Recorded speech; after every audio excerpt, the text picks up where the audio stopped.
I mean, I tell you, my house, I can never relax. I got a kid home, he's getting worse. I got a real mean kid, you know. Well, he scotch tapes worms to the sidewalk, then watches the birds get hernias.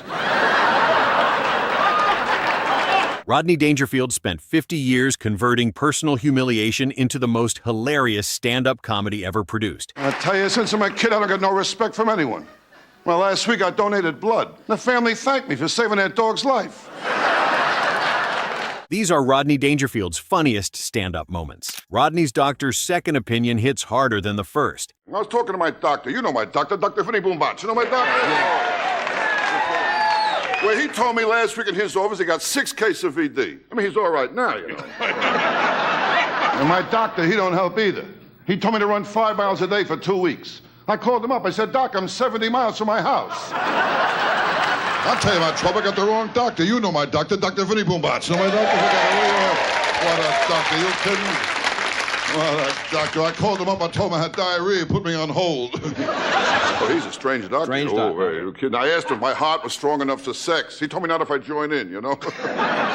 He takes the phrase second opinion and turns even the promise of medical reassurance into another direct attack on his dignity, born into no respect from the very first second. I mean, it's not easy being me. When I was born, the doctor told my mother I did all I could, but he pulled through anyway.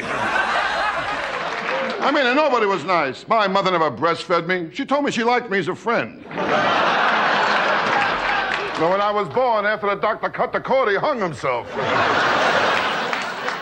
What a childhood I had. My mother never breastfed me. She always had a headache. He drags the humiliation all the way back to his first breath, making the joke sound like documented family history that was properly recorded and filed. The delivery room doctor smacks the wrong person. I tell you, when I was a kid, I knew it was ugly. When I was born, the doctor, he smacked my mother. I was so ugly, my mother breastfed me through a straw. My whole life, I don't get no respect. No respect from anyone. I found out when I was born. They bought me a baby carriage with no brakes. Even the professional responsible for welcoming him into the world treats his arrival like bad news just landed unexpectedly, establishing the Dangerfield universe in seconds. Dangerfield's mom got morning sickness after birth. I mean, are you kidding?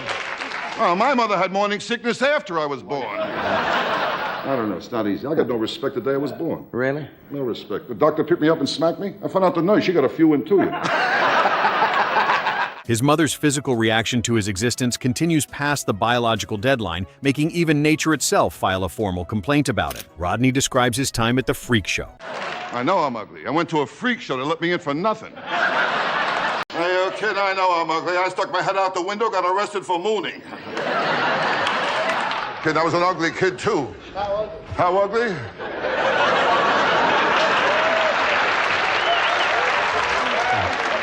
I was so ugly, my mother breastfed me through a straw.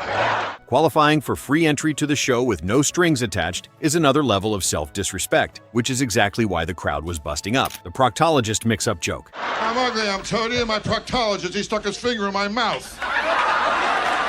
Looks don't mean nothing, man. I got a niece, an ugly girl. She got married. She's happy. She married an ugly guy. Right. And today they got 2 very ugly kids. Ugly kids, yes. In fact, they're all so ugly in a family album. They only keep the negatives. You're talking about a large person. I mean, look at this girl was fat and ugly. Ooh, she ugly. Ugly. How ugly? I took her to the beach. They asked me what I used for bait. Rodney's examination produces a medical misread so specific to his appearance that self-insult slides directly into surreal body comedy with no explanation from anyone in the room. Rodney's dog found out they look alike. Ugly chick, you kidding? When I took her home, my mother put newspapers on the floor. I mean, ugly. I gave her a hickey. I got fur in my mouth. I was an ugly kid, too. I had plenty of pimples. One day I fell asleep in the library. I woke up, a blind man was reading my face. I mean, ugly. But when I was born, after the doctor cut the cord, he hung himself. And my old man, he didn't like my looks either. But he carried around a picture of the kid who came with the wallet. Oh, you kid, I know I'm ugly. Halloween, I open the front door, kids give me candy.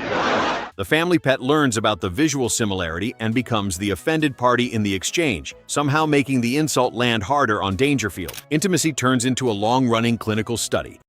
I tell you, I can't relax, you know?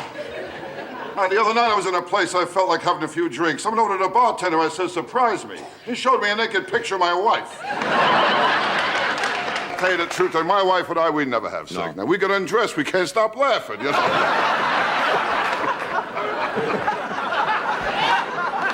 But I'll tell you one thing, when my wife does have sex, she screams. Ooh, especially when I walk in on her. Ooh.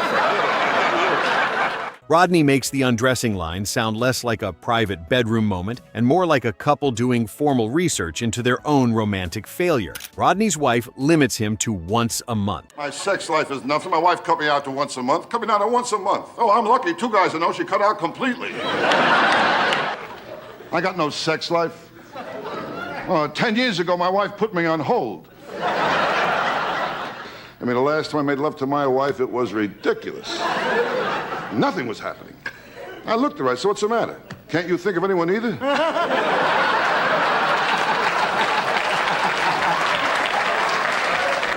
Now, you kid, I know my wife cheats on me. Every time I come home, the parrot says, quick, out the window, you know?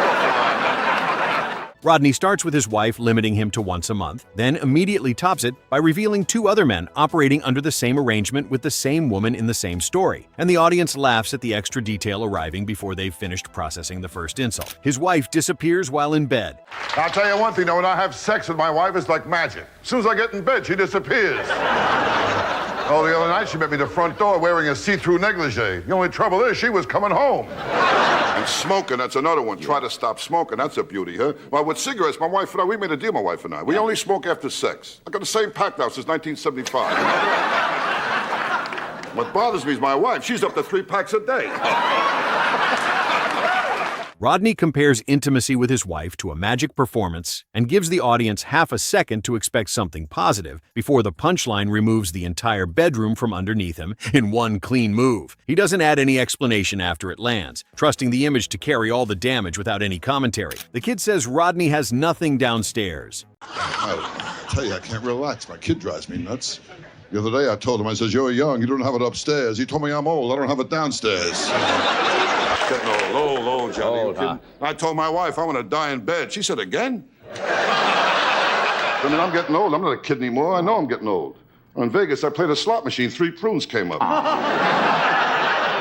know I'm getting old. I'm at the age now, if I hear someone goes both ways, I figure it's number 1 and number 2, you know? Rodney tries to correct his child with a standard parental line about not having it upstairs. Then the kid fires back with a wild insult from the opposite direction. Oh, I'm not a kid. I'm getting older, Johnny. I'm getting old. You kidding? I took a vacation, went to Mexico. I got the walks. I can't get girls anymore. You kidding? Tough, huh? Now, at my age, you become a hooky. Oh, you kidding? My age, to me, the daily double is prune juice and an enema. My last birthday cake, I couldn't blow out the candles. The heat drove me back. Now, you get older, it's tough to get girls. Tough, I tell you, John. The best thing to be is bisexual. Then you got a shot at everybody. The disrespect and the speed made the crowd roar, since the response implies years of assembled grievances delivered at the single moment when the adult lowered his guard by attempting the parental high ground. Oh, I know I'm getting old. If I squeeze into a parking place, I'm sexually satisfied. I'm not a kid anymore. I'm getting old. Yeah. I know I'm getting old. Well, my last birthday cake looked like a prairie fire.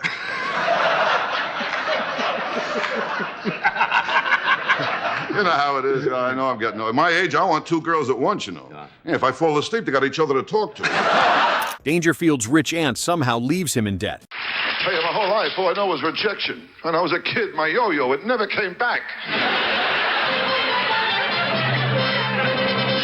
When I was a kid, I was poor, too. When I was a kid, everybody was poor. No rich kids, only poor kids, that's all. But I was poor. I was so poor, my rich aunt died. In a will, I owed her $20. I was poor. Oh, once on my birthday, my old man, he showed me a picture of a cake.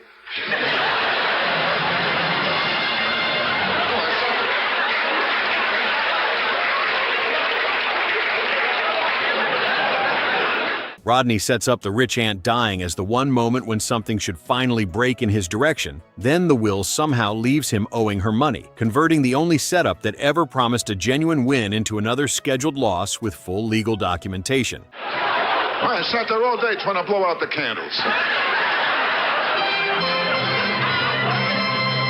Now, Now, with kids today, it's different. They got it too good. They don't appreciate it either. It was my boy's birthday last week. Had a little party, went out the cake. The kid blew out all the candles. I said to him, I hope your wish comes true. He said, if it does, that's the last time you'll watch me blow out candles. He doesn't play it with sadness, just exhausted disbelief at a familiar outcome arriving through an unfamiliar bureaucratic channel he would have blocked if he'd known it existed before the papers were already submitted. Dr. Vinny Boombats puts him on hold during an emergency. When you know my doctor, Dr. Vinny Boombats. Know my doctor? Like that, will you? What a doctor. He's really mixed up. He grabbed my knee and told me to cough and hit me in the balls with a hammer. Now, when I was born, after the doctor cut the cord, he hung himself. I tell you, my problem is I drink too much, way too much. Yeah. I gave my doctor a urine specimen. There was an olive in it. Dr. Vinny Boombats functions less like medical assistants and more like another recurring villain in the No Respect universe who happens to hold a professional license and has little motivation to deploy it on Rodney's behalf. He calls with an embarrassing emergency, and the doctor's response somehow makes the original situation more humiliating than the emergency itself warranted, with the timing crisp and the punchline snapping shut before the audience can get ahead of it. My friend, Dr. Vinny Boombats. Vinny Boombats, how is it? Oh, he's okay, he's fine. How is the good doctor? He's not mixed up at all. He knows what he's doing every minute. He's busy writing. Is he doing some new book, is he? Oh, a new book just came out, a big book, Johnny. Love story. Love story? All about a girl who had a wild romance with an architect. What's it called? The book is entitled She Fell in Love with His High-Rise. Too deep, too deep. Johnny Carson has said in multiple different interviews after retiring from the show in 1992 that Vinny Boombats was one of those character names that did half the work before Dangerfield said anything after it. And one brief phone call produces a full portrait of a man whose medical care has become an extension of his domestic humiliation rather than any relief from it. The neighborhood rainbow came out in black and white. I'll tell you, when I was a kid, I was poor, very poor. How poor? I was so poor, in my neighborhood, the rainbow was in black and white. That's all right, that's all right. That's okay. I'll tell you, life isn't easy. I found out they're making a new movie about my social life. Yeah, Dances with Dogs. I mean, that's the story of my life. No respect. I don't get no respect at all. There's nothing, no respect at all. Are you kidding me? Dangerfield doesn't try and explain being poor through unpaid bills or hunger like most comedians would, but he makes poverty change the actual color of the sky so completely that even a rainbow decides his specific neighborhood doesn't qualify for the full spectrum and delivers a grayscale substitute without apology. No respect at all. I mean, this afternoon I was in a bar. They told me to get out. They wanted to start the happy hour. I'll tell you, nothing works out. I told my wife she was lousy in bed. She went out. She got a second opinion. I'll tell you, with my wife, our relationship is on and off. Every time I get on, she tells me to get off. Well, that's it, folks. Been a great crowd. And just remember, it's lonely at the top when there's no one on the bottom. His voice gives it the feeling of a normal neighborhood fact he's casually reporting rather than a comic exaggeration, which makes the absurdity hit harder than a more obviously performed version would have. The rainbow bit tells you everything about the person telling it without appearing to consciously organize itself as a character revelation, and that invisible structuring is what gives Dangerfield's best material the quality of feeling like honest confession rather than constructed comedy. Dangerfield's wife doesn't understand English. I mean, I'll tell you, my wife isn't too smart, you know. I told her our kid is spoiled. She told me a lot of kids smell that way, you know? Are you a kid? My wife is dumb. I'll tell you how dumb she is. It takes her an hour and a half to watch 60 Minutes, okay? She's dumb, I tell you. I mean, dumb. That's all right. I tell you, she's dumb, all right? Rodney's bad cook material turns dinner at home into something closer to a documented hazard, pushing the food past bad and into a category that implies real consequences for anyone still accepting invitations to that table. His voice carries the exhausted rhythm of a man who has been surviving meals for years, while the plate practically materializes in front of the audience without additional setup time. I mean, I don't lie to you. She's dumb. Well, she wouldn't buy Christmas seals. She said she wouldn't want to feed him. And I tell you, I got a dumb dog, too, my dog. We call him Egypt. Every room he leaves a pyramid. And I tell you, he's lazy, too, my dog. He don't chase cars. He sits on the curb and takes down license plate numbers.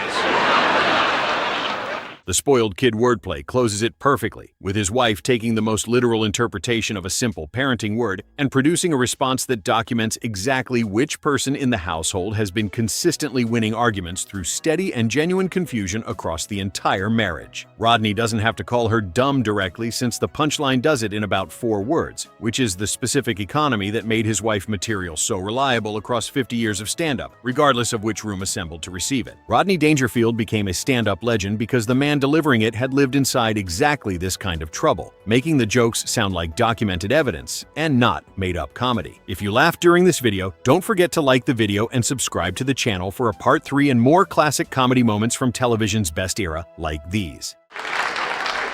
Now, I'll tell you, my life, when she makes love to me, there's always a reason for it. Now, one night she used me to time an egg.